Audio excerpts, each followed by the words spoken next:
여러분 안녕하세요. 지금 이 시간에는 요한계시록 17장 15절부터 18절 마지막 부분이죠. 이 부분을 말씀을 나누어 보도록 하겠습니다. 이 부분에는 짐승과 열불과 또 음녀 바벨론의 내부 분열과 또 자멸 이런 내용들이 나타납니다. 음녀 바벨론은 이제 역사 전체에 걸쳐서 등장하는 악한 우상 숭배 문화가 또 스며든 경제적인 종교적인 세상 구조, 질서 이런 것들을 상징적으로 가리키는 그런 표현이 되겠습니다. 17장 15절 말씀 읽어 보겠습니다. 또 천사가 내게 말하되 내가 본 바 음녀가 앉아있는 물은 백성과 무리와 열국과 방언들이니라. 예, 천사는 사도 요한에게 17장 7절에서 뭐라 그랬냐면은 여자와 그가 탄 7머리와 10뿔 가진 짐승의 비밀을 내게 이르리라. 예, 음녀 바벨론으로 지칭되는 여자, 그리고 또 7머리와 10뿔을 가진 짐승의 비밀, 그 비밀을 너한테 내가 해석해 주겠다, 이렇게 천사가 사도 요한에게 말했던 것이죠.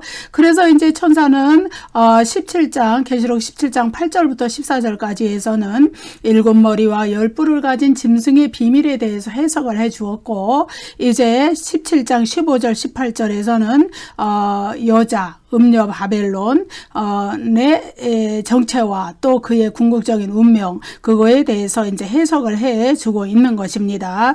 이제 17장 15절에서 천사는 내가 본 바 음녀가 앉아있는 물은 백성과 무리와 열국과 방언들이다, 이렇게 해석을 해 주죠. 여기서 앉아있는, 이건 이제 여러 번 나왔던 헬라어인데요, 카데마이라는 헬라어입니다. 이것은 창조주 하나님과 구속주 어린 양이 보좌에, 하늘 보좌에 앉으셔서 통치하시는 모습을 묘사할 때 사용되는 헬라어인데, 그런데 짐승과 음녀 바벨론도 이 용어를 사용해서 앉아있다, 이렇게 표현을 할 때 이 카데마이라는 동사를 사용한 것은 그들이 하나님과 어린 양의 그 통치권을 모방해서 그런 권세, 권력을 행사한다는 것을 나타내주는 그런 묘사가 되겠습니다. 예, 이렇게 앉아있는 모습, 통치권을 행사하는 모습, 그것은 이제 앉아있는 그 대상에 대한 강력한 지배권, 통치권, 통제권, 이런 것을 상징적으로 나타내 주죠. 그러면 여기서 이제 음녀가 앉아있다는 것은 백성과 무리와 열국과 방언들, 그 위에 앉아있다 그랬어요. 그것은 뭐냐 하면은 백성과 무리와 열국과 방언들, 이건 사중적인 묘사죠. 이거는 뭐냐 하면은 온 세상, 또 인류의 본편성, 이런 것을 나타내는 표현입니다. 그래서 세상 만국의 모든 사람들에 대한 통치권, 통제권, 또 영향력, 그런 것들을 음녀 바벨론이 행사한다. 그래서 이제 그럴 수밖에 없는 것이 세상의 화려한 우상숭배 문화와 경제 체제와 세상의 거짓 종교들, 이방 종교들, 그런 것들에게 영향력을 받고 통제를 받는 모든 것은 바로 음녀 바벨론의 통제를 받는 것이다, 우리가 이렇게 알 수 있습니다. 17장 16절 말씀 읽어보겠습니다. 내가 본 바 이 열불과 짐승은 음녀를 미워하여 망하게 하고 벌거벗게 하고 그의 살을 먹고 불로 아주 사르리라.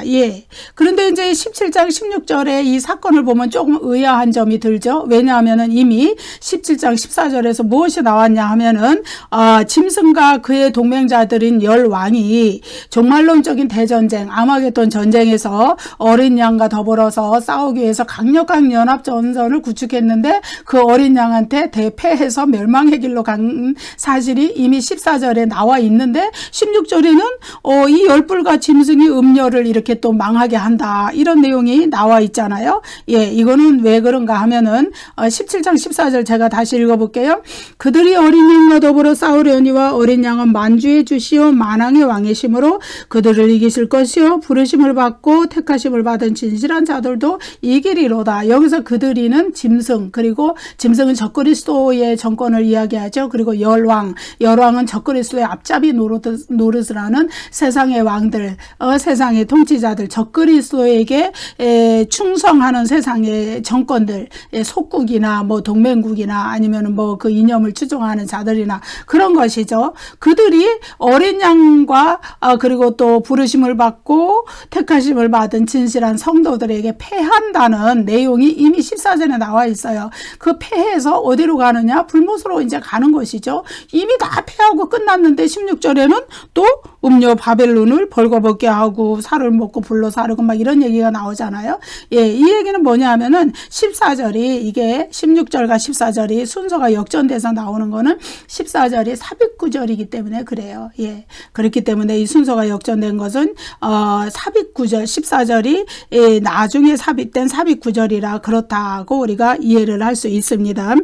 그래서 이제 계시록 17장 16절에 이르기까지 음녀 바벨론은 짐승과 매우 좋은 관계를 유지하고 있었죠. 17장 3절에 보면은 여자가 붉은빛 짐승을 탔는데 여기서 탔다. 이것도 동일한 카데마이 동사라 그랬죠. 지배한다. 그런 의미예요. 통제한다. 그런 의미.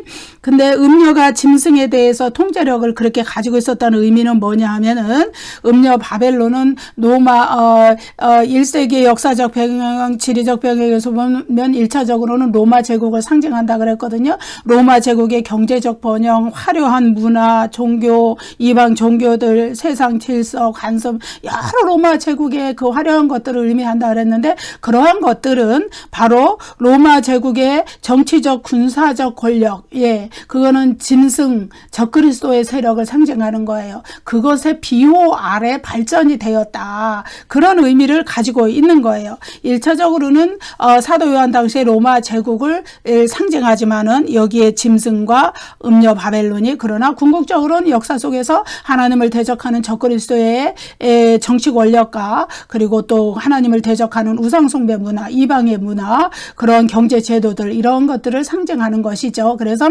이 비유적 묘사가 가리키는 1차적인 상징과 궁극적인 상징을 우리가 구별해서 보아야 할 줄로 믿습니다. 그래서 여기에서 이제 열뿔이라는 것은 여기 열뿔과 짐승이 나오죠. 열뿔이라는 것은 적그리스도인 짐승과 동맹관계에 있거나 아니면은 그 아래 일부의 속국이나 아니면 그 아래에 무슨 뭐 예컨대 1세기로 지금 로마 총독처럼 그 아래에서 하부기관으로서 그 적그리스도에게 충성하는 그런 정치 세력이다. 예. 그래서 이 열뿔은 짐승인 적그리스도에게 부착되어 있는 존재야. 하나로 붙어 있다는 얘기예요. 그리고 그렇기 때문에 항상 짐승과 뜻을 같이 한다. 그래서 이러한 모든 사실은 사도 요한 당시의 상황으로 비추어 보면은 로마 제국의 경제적 번영이 로마 제국의 정치적 군사적 권력, 다시 말해서 경제적 번영은 음녀 바벨론을 의미하고 정치적 군사적 권력은 적그리스도의 그 정치 권력을 의미하는데 그 비유 아래에 경제적 번영, 문화적 번영, 우상숭배 문화의 번영 이런 것들이 이루어졌다. 이것이 17장 3절에서 말하는 여자가 붉은빛 짐승을 탔다는 그런 의미가 되겠습니다. 그래서 이제 음녀, 짐승, 열뿔 이 관계가 매우 좋았기 때문에 그들 나름으로는 모든 것이 형통하는 것으로 보였고 세상 전체 특히 세상의 권력자들, 통치자들, 적그리스도와 그에게 충성하는 열왕들 그들이 음녀 바벨론이 제공하는 금잔을 마시고 음녀 바벨론이 제공하는 음행의 술에 취하고 적그리스도적인 문화에 완전히 심취되어서 굴복하고 그런 현상들이 나타났다는 거예요.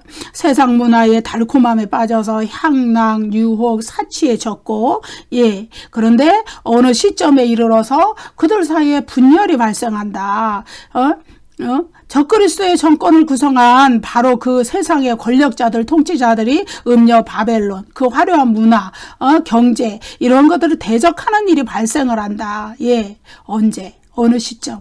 바로 그것은 역사적 종말의 그리스도의 재림 직전에 그들이 최후의 심판을 받을 때가 와서 악의 분열 현상, 스스로 자기들의 분열 현상이 나타난다는 거예요. 바로 최후의 심판을 향하여 나아가고 있는 악의 모습이에요. 이것은 악의 이치예요. 뭐냐 하면은 바로 악은 분열하게 되었고 자기 파괴의 본성을 가지고 있기 때문에, 그래서 하나님은 그러한 방법으로 그런 악들을 심판하시는 것이죠. 자, 17장 16절로 다시 돌아와서 내가 본마 이 열불과 짐승은 음녀를 미워하여. 예, 이 악의 분열, 악의 세력의 분열이죠. 이것들이 이제 분열이 어디에서 시작됐느냐? 미움에서 시작이 되었다. 예.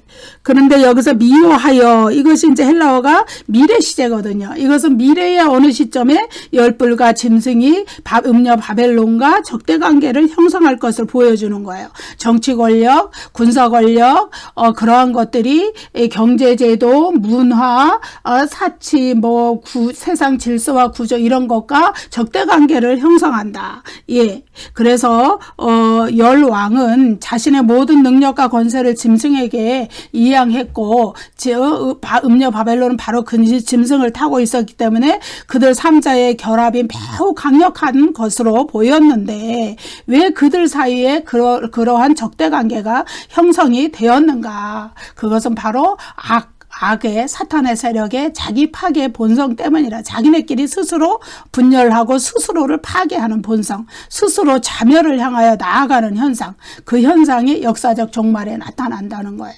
예. 그래서 이제 적그리스도와 그리고 음녀 바벨론으로 상징되는 세상의 화려한 우상숭배 문화, 이러한 모든 것들이 서로 적대적으로 하면서 파멸을 향하여서 나아가는 때가 바로 역사적 종말이고, 그것이 그리스도의 재림 직전에 그들이 스스로 파멸의 현상을 자멸이라고 그러죠. 스스로 파괴당하는 거, 이 운명을 향하여 나아가고 있다. 그리스도께서 재림하신 그리스도께서 아마겟돈 전쟁에서 그들을 완전히 쳐서 패배시키고 불못에 던져 넣으시기 직전에 이들은 벌써 스스로 자기 파괴를 향하여서 나아가고 있다. 그럴 때가 미래에 온다. 역사적 종말에 그리스도의 재림 직전에 그들이 최후의 심판을 받을 때가 다가올 때 스스로 먼저 무너지는 모습, 내부로부터 사탄의 세력이 먼저 자멸하는 모습, 예, 그것을 보여준다. 이 이야기죠. 망하게 하고 벌거벗게 하고 그의 살을 먹고 불로 아주 사르리라. 이것은 이제 짐승과 열불이 음녀를 대적하는 모습을 보여주는 것이죠. 적대적인 미움으로부터 시작해서 망하게 한다. 예, 여러분, 음녀 바벨론이 대표적으로 상징하는 것은 화려한 문화예요. 화려한 문명, 화려한 경제, 사치, 유혹, 그런 걸로 인하여서 풍요롭고 풍성하게 번영하고 번성하는 우상숭배 문화, 그런 거예요. 그런데 그것을 망하게 한다는 거예요. 바로 다름 아닌 적그리스도의 정권이. 물론 음녀 바벨론이 망하는 것은 하나님이 내리시는 최후의 심판에 의해서 망해요. 그것이 이제 18장에서 자세히, 계시록 18장에서 자세히 묘사가 됩니다. 그런데 그렇게 최후로 망하기 전에 이미 사탄의 내부 세력에서 이렇게 적그리스도의 정권이 이미 이 적그리스도의 정권과 그를 따르는 열왕의 추종 세력, 세상 정권들이 이 화려한 문화를 파괴시키는 그러한 역사가 먼저 일어난다는 것을 이야기해요. 예. 여러분, 여기에 나오는 비유, 은유와 그 은유가 가리키는 궁극적인 대상이 뭔가는 잘 구별해서 보셔야 돼요. 그래서 음녀가 자줏빛과 붉은빛 옷을 입고 금과 보석과 진주로 꾸미고 손에 금잔을 들었다. 이거는 이제 은유, 비유죠. 그만큼 화려한 문명과 화려한 문화를, 이 우상숭배 문화, 이방신의 문화, 하나님을 대적하던 적그리스도의 문화가 가지고 있었다는, 그 경제의 번영이 화려했기 때문에, 그만큼 풍성했기 때문에 가지고 있었다는 것을 이야기해줘요. 그런데 그러한 음녀 바벨론의 문화들이 어떻게 되느냐? 여기에 뭐라고 그러냐 하면은 벌거벗게 한다 그랬어요. 벌거벗게 된다는 거예요. 예. 그래서 이 일곱 대접을 가진 일곱 재앙을 가진 천사 중 하나가 사도 요한에게 계시록 17장 1절에서 뭐라 그랬냐 하면은 큰 음녀가 받을 심판을 너에게 보여주겠다 이렇게 그랬잖아요. 그 심판이 마침내 이런 식으로 성취가 된다는 거예요. 예, 재림하신 그리스도에 의해서 최후의 심판을 받기 이전에 이미 그리스도가 재림하기 직전에 이미 사탄에게서 사탄의 세력들 가운데 내부 분열이 일어나서 적그리스도의 정권이 자신들의 화려한 경제적인 그 성과와 업적과 문화들을 벌써 치기 시작한다는 거예요. 내부 분열과 파괴가 먼저 일어난다는 거예요. 여기서 살을 먹는다. 예, 살. 이것은 이제 인간의 영혼을 제외한 부분, 육신, 이 부분을 의미하죠. 흙으로 빚어진, 창조시에 하나님께서 흙으로 빚어진 모든 부분, 살, 먹는다. 이것은 이제 당시의 사도 요한 시대의 그 문화나 현상으로 비유하자면은 짐승들에게 원형극장에서 이 그리스도인들이 굶주린 개들에게 굶주린 맹수들에게 물어 뜯겨 먹였던 그 현상을 여기에서 이렇게 나타낸 거예요. 이 헬라어 단어 그것을 나타내고 있어요. 또 불로 사른다, 불로 아주 사른다. 이거는 이제 짐승이 음녀 바벨론을 화재로 소멸시켜 버린다. 여기서도 우리가 상상할 수 있는 당시의 현상이 있죠. 네로 황제 때에 그 로마 시내의 대화재로 그리스도인들이 박해와 순교를 당했던 사건, 그리고 또 공개 화형으로 많은 그리스도인들이 순교를 당했던 사건, 그러한 형벌을 결국은 음녀 바벨론이 다 당하게 된다. 그것이 바로 무엇에 의해서 다른 것도 아닌 적그리스도 정권에 의해서 당하게 된다는 거예요. 요한계시록의 그 심판의 원리 중에 하나는 뭐냐 하면은 인과응보예요. 행한 대로 갚아준다. 그거예요. 그들이 그리스도인들에게 성도들에게 행했던 그 악한 행동들을 이렇게 스스로 받게 되는 날이 역사적 종말에 이렇게 오게 된다는 것을 보여줍니다. 그래서 이제 음녀 바벨론을 벌거벗긴다는 비유로 표현한 것은 뭐냐 하면은 구약 예언서에서 이제 창기를 벌거벗겨버린다는 그런 비유와 같은 맥락이에요. 에스겔 16장과 23장에 보면은 예루살렘을 벌거벗겨진 여자 오홀리바에 비유했어요. 이거는 뭐냐 하면은 예루살렘은 하나님의 성전이 있던 거룩한 도시죠. 그 얘기는 뭐냐면 하나님의 백성들이 우상을 섬기고 하나님께 신실하지 못했기 때문에 그래서 음녀 예루살렘이다 이렇게 표현을 해줘요. 거룩한 도시 예루살렘은 음녀 예루살렘이다. 그래서 그들이 하나님께 신실하지 못하고 하나님께 충성되지 못하고 이방신을 섬기고 우상을 섬겼을 때 음녀라는 별칭을 얻었어요. 그래서 그것을 벌거벗겨진 여자 창기 오홀리바에 비유를 했다 이 말이에요.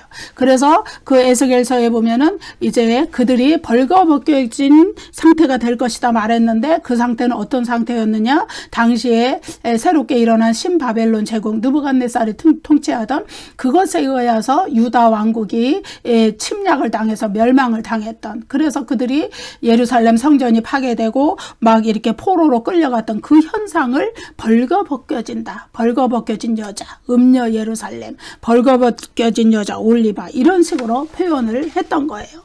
마찬가지로 이 음녀 바벨론도 이제 역사를 통해서 많은 사람들을 이방신의 문화, 우상숭배의 문화, 그리고 우상숭배가 스며든 경제체제나 이런 모든 것들로 사람들의 영혼을 사냥하고 하나님께 신실하게 신앙을 지키지 못하게 만들고 성도들을 박해했던 음녀 바벨론의 문화는 벌거벗겨진 상태가 되어서 마침내 최후의 심판에 처해진다. 그리고 최후의 심판을 당하기 이전에 악의 자기 파괴 본성에 의해서 이미 적그리스도의 정권에 의해서 파괴가 시작이 된다는 것을 여기에 이렇게 이야기해 주는 것이죠. 그래서 음녀 바벨론의 그 바벨론적인 세상 구조, 그것이 심판을 당하는 거예요. 그것을 먼저 보여주는 예증으로서 계시록 2장에서 두아디라 교회가 나왔었어요. 두아디라 교회의 자칭 선지자 이세벨, 그가 책망을 받는 장면이 나오는데 그 이유는 뭐냐? 책망받는 이유는 뭐냐? 사람들을 꼬여서 우상의 재물을 먹게 하고 행음하게 했다 이거예요. 영적 간음을 저지르게 했고 실제로 이방신을 섬기는 거기에서는 실제적인 육적인 행음도 이루어졌던 것이죠. 그러한 것들, 예. 이것은 무엇을 의미냐 하면은 당시에 이제 모든 경제 체제가 길드라는 동업조합으로 중심으로 이루어졌었고 그 길드의 행사에 그 모임에 참석하게 되면 반드시 거기에는 그 수호신을 섬기는 이방신을 섬기는 그런 제사 의식이 있었고 또 황제를 섬기는 또 제사 의식이 있었어요. 그래서 황제 숭배와 이방신을 섬기는 우상 숭배의 문화에 하나님의 백성들인 두아드라 교인들을 꼬여서 그 숭배하게 했던 거예요. 왜냐하면은 세상에서 먹고 살아야 되지 않느냐. 저 세상에서 거기서 그렇게 해야만 너희가 이 경제를 매매도 할 수 있고 먹고 살 수 있고 거기에 참여할 수 있지 않느냐 이렇게 꼬였던 것이죠. 그래서 혼합주의 신앙을 가졌던 거예요. 세상에 나가선 이방신도 섬기고 황제 숭배도 하고 어떻게 교회 와서는 또 하나님을 섬기고 이거 혼합주의 신앙이거든요. 이것에 대해서 책망을 두아디라 교회가 받았어요. 그런데 그러한 현상이 두아디라 교회에만 있느냐? 역사를 통해서 많이 있을 것이고 그것은 바로 음녀 바벨론의 미혹이라는 거예요. 그래서 구약시대에 예루살렘이 음녀 거룩한 도시 예루살렘 하나님의 성전이 있었던 예루살렘이 음녀 예루살렘이라고 칭함을 받았듯이 벌거벗겨진 여자 오홀리바라는 별명을 얻었듯이 예 이렇게 역사가 진행되는 내내 음녀 바벨론의 화려한 문화, 우상숭배 문화, 우상숭배 체제가 스며든 경제 제도 이러한 것들에 합력하고 합류하는 이 사람들은 그들이 성도들일지라도 혼합주의 신앙을 가진 것이기 때문에 이 두아디라 교회가 심판을 받았듯이 심판을 피할 수가 없고 음녀 바벨론이 심판을 당할 때 같이 심판을 당하게 된다는 이야기를 해주고 있습니다. 그래서 요한 당시에 음녀 바벨론으로 상징된 로마 제국은 역사를 통하여서 오고 오는 세대에서 지속적으로 나타난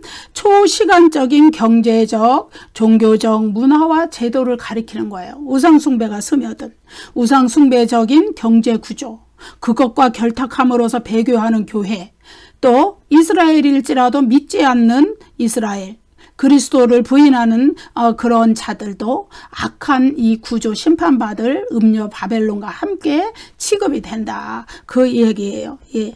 그래서 요한은 바벨론으로 상징되는 세상의 경제적, 종교적 제도와 문화, 예, 우상숭배 문화, 우상숭배 경제 그것과 함께 심판받지 않도록 그것들을 경계하고 타협하지 말라고 예, 그래서 계시록 18장에서는 내 백성아 거기서 나오라 이렇게 같이 함께 심판받지 않도록 거기서 탈출하라고 이렇게 이야기하고 있죠. 예, 이것은 이제 당시에 사도 요한 당시에 그 이제 요한계시록의 수신자들이 살았던 그 사회적 환경은 어쩔 수 없이 그런 것이었지만 그 가운데서도 순교한 자들이 엄청 많았잖아요. 그 왜 그러냐면 순교를 각오하서라도 그러한 데 합류하지 말고 신실한 하나님 앞에 신실한 믿음을 지키라는 예, 이 의미였어요. 그런데 그것은 당시 사도 요한 당시뿐만 아니라 역사를 통하여서 내내 그런 우상숭배 문화는 그 우상숭배 문화를 통하여서 화려하게 발전할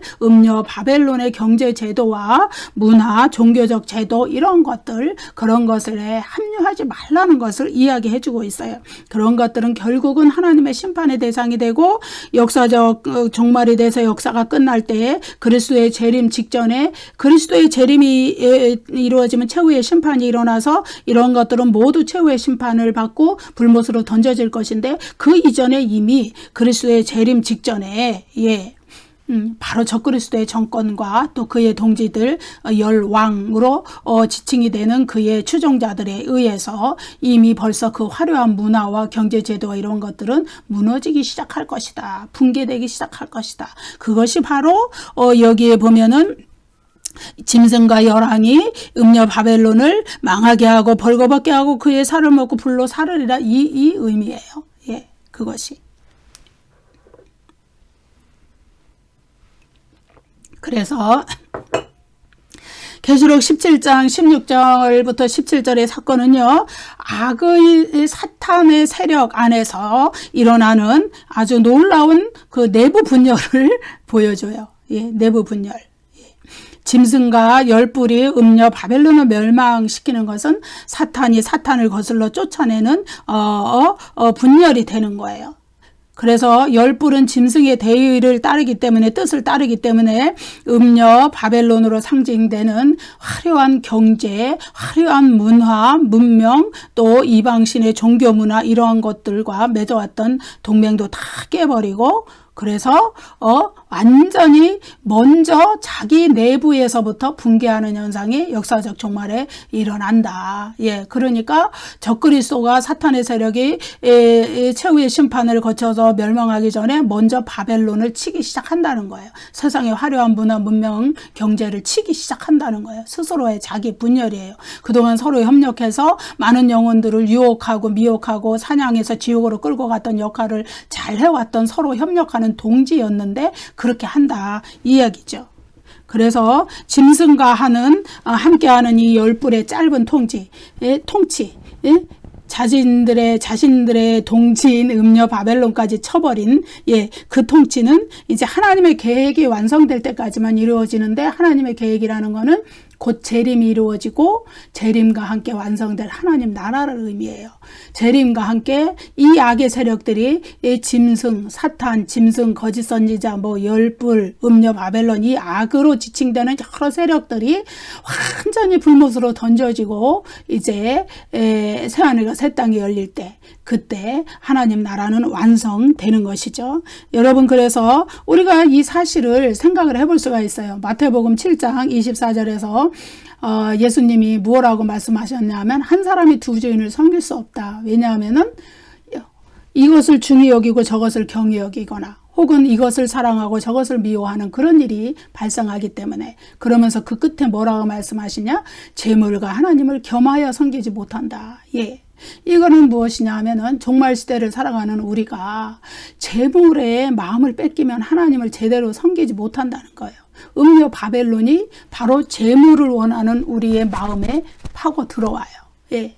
그래서 우리가 그 재물을 얻기 위해서, 혹은 그것이 적극적으로 엄청난 부유한 재물을 얻는 것이 아니더라도 살아가는 생존, 때로는 이제 우리가 역사적 종말이 가까울수록 음녀 바벨론이, 적그리스도가 점점 더 극성한 세력을 얻을 것이기 때문에, 우리의 사도 요한 당시에 그 사람들도 그랬잖아요. 생존과 직결된 재물을 얻기 위해서 우리가 우상 숭배와 거기에 이렇게 타협하는 경우가 생길 수 있다는 거예요.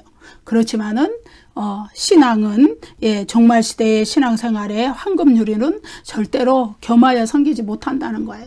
그 재물을 겸하여 섬기는, 재물도 중하고 하나님도 중하다. 그러면은 이제 혼합주의 신앙에 빠지는 거예요. 우리가 이 육신을 가지고 이 세상에 살고 있으니까 재물을 얻어야 우리가 살지.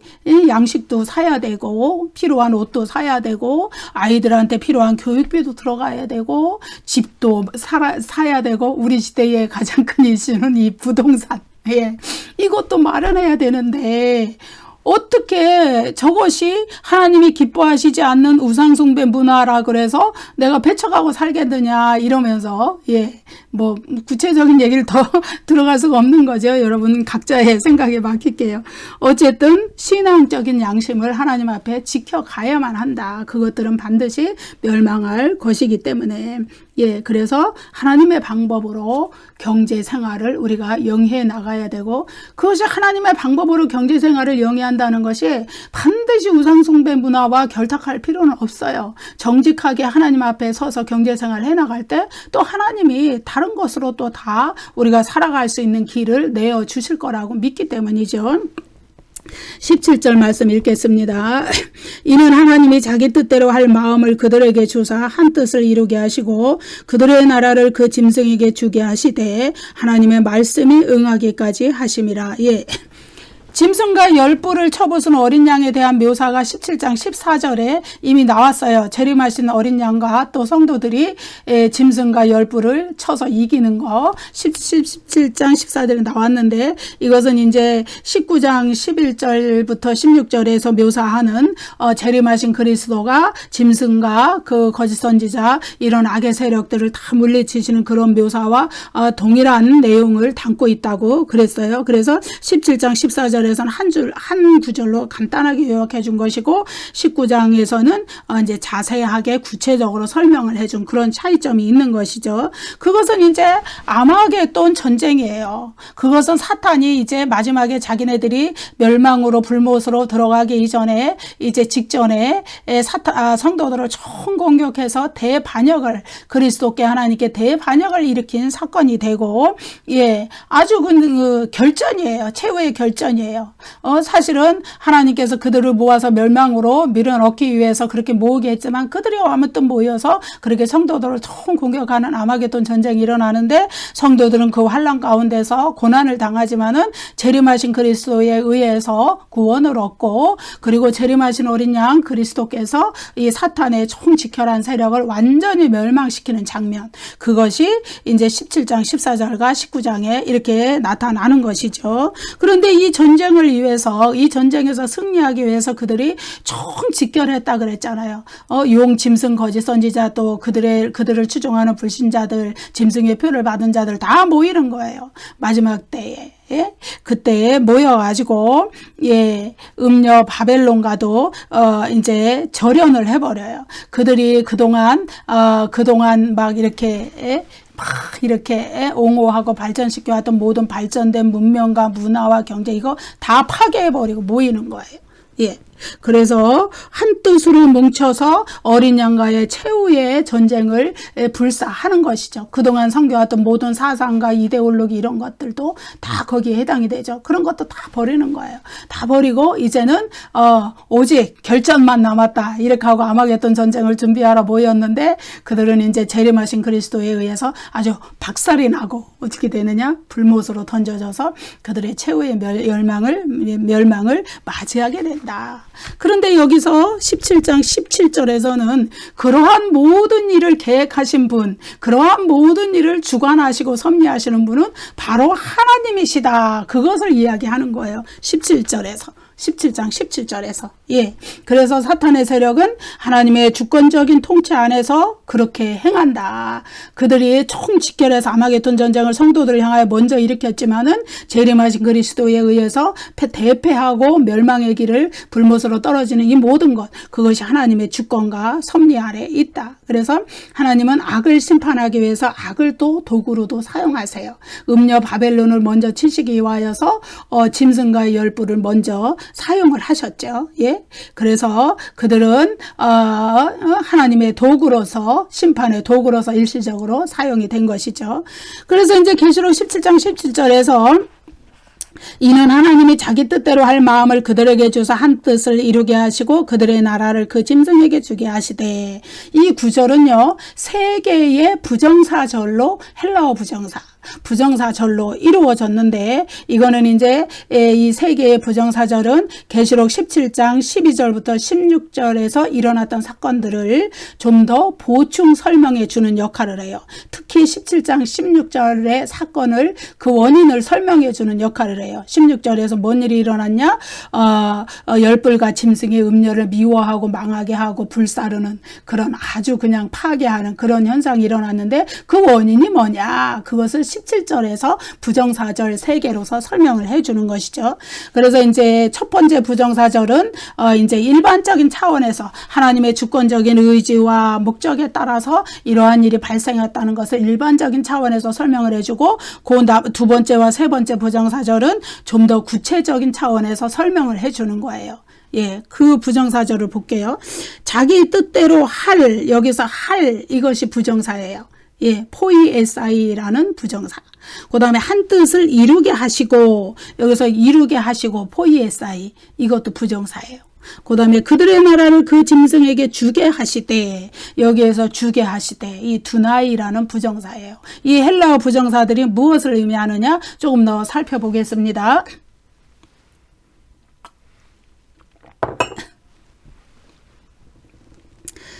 자, 먼저 이는 하나님이 자기 뜻대로 할 마음을 그들에게 주사, 여기까지의 구절에는요, 헬라어 가르라는 접속사가 들어있어요. 이 가르는 because예요, 영어로. 원인이나 이유를 나타내줘요. 그거는 뭐냐 하면은 17장 17절에 17장 16절의 원인이라는 걸 말해주는 거예요. 이건 뭐냐 하면은 열불과 짐승이 음녀 바벨론을 미워하고 망하게 하고 불로 사르는 파괴하는 그 현상이 왜 나타났느냐? 하나님이 자기 뜻대로 여기는 자기는 하나님이에요. 아우트라는 헬라어인데 이거는 그분의, 하나님이 하나님이 자기 뜻대로, 하나님의 뜻대로 할 마음을 누구한테 줬느냐? 열불과 짐승에게 주었단 말이에요. 그래서 열불과 짐승이 하나님이 준 그 마음 때문에 스스로 자기의 동지인 음녀 바벨론을 망하게 하고 불로 사르는 그런 일을 저질렀다. 마음을 그들에게 주사, 여기에서 이 마음은 짐승과 열왕에게 그렇게 할 마음을 주셨다는 거죠. 또 하나님이 주셨다 그러죠. 하나님이 주사. 짐승과 열왕이 음녀 바벨론을 멸망시킬 마음을 주신 분이 다름 아닌 하나님이시다. 예.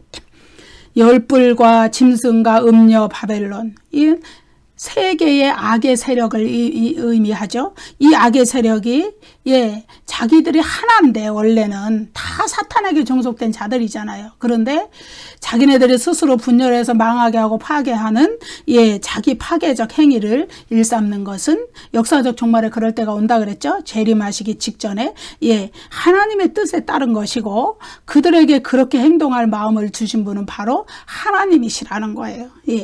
그래서 짐승과 왕들이 그러한 음녀 바벨론을 파멸시킬 공통된 목적을 가지고 행동을 했지만 그들이 또 서로 협력하게 하신 궁극적인 원천은 바로 하나님이시다.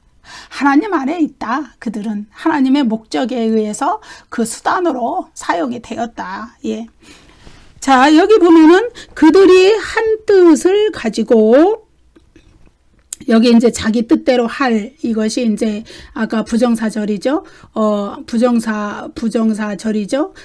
포이에사이 할, 이거죠. 그들이 한 뜻을 가지고 자기의 능력과 권세를 짐승에게 주더라. 이 구절은 17장 13절인데 그럼 이 말씀도 17장 17절에 의해서 해석이 될 수밖에 없는 거죠. 짐승과 열왕이 같은 뜻, 한 뜻, 동일한 뜻을 가지고 열왕이 짐승과 동일한 뜻을 가지고 자기의 능력과 권세를, 충성을 짐승에게, 적그리스도에게 바치는 것은 그것도 하나님이 그 마음을 주셨기 때문이다. 그들 스스로의 의지에 의한 것이 아닌 것이다. 이런 의미로 해석이 될 수 있어요. 악의 세력조차도 하나님의 목적을 위한 수단으로 사용이 되죠. 그래서 하나님이 자기 뜻대로 할 마음을, 이것이 첫 번째 부정사절이었어요.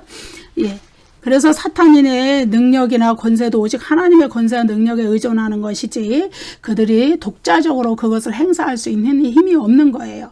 자, 한 뜻을 이루게 하시고, 이것이 이제 두 번째 부정사절이에요. 자기 뜻대로 할 마음을 그들에게 주사, 그 다음에 한 뜻을 이루게 하시고, 이것이 두 번째 부정사절인데 이것은 이제 이것도 짐승과 열왕이 정치적 연합의 상태를 가져오신 분, 그들이 정치적으로 연합할 수 있는 것, 그것은 그렇게 이끌어 가신 분이 바로 하나님 자신이라는 것을 또 이 구절도 나타내죠. 이루게 하시고, 하나님이 주체예요. 하나님이 주어예요.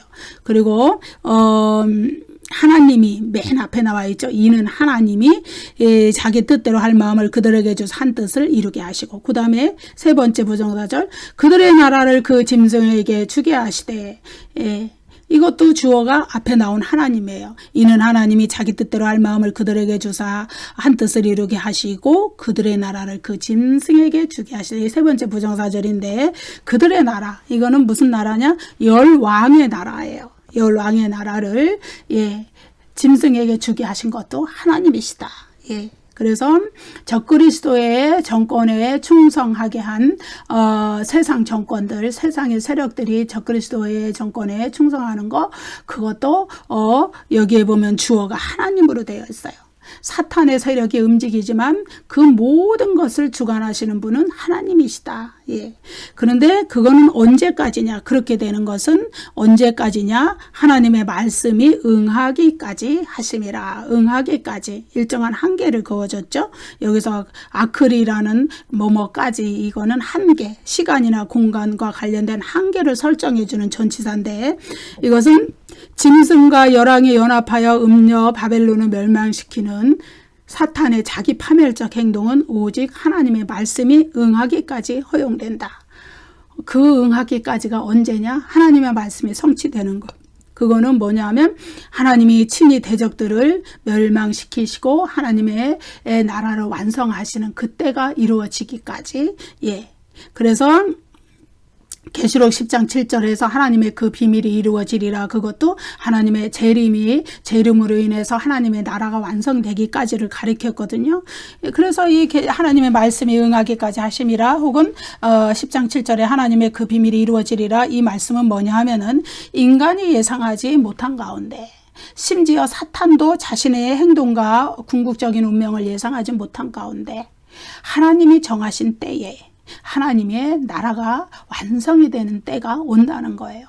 호련히 재림이 일어나고 전체 인류가 부활하고 최후의 심판이 임하고 이러한 모든 악의 세력들이 불못으로 던져져 완전한 멸망으로 들어가고 그래서 하나님의 말씀이 성취된다는 것을 인간이 예상하지 못하는 때에 사탄도 예상하지 못한 때에 하나님의 말씀이 응하기까지 하나님의 말씀, 하나님의 그 비밀이 성취되는 때가 호련히 온다. 예.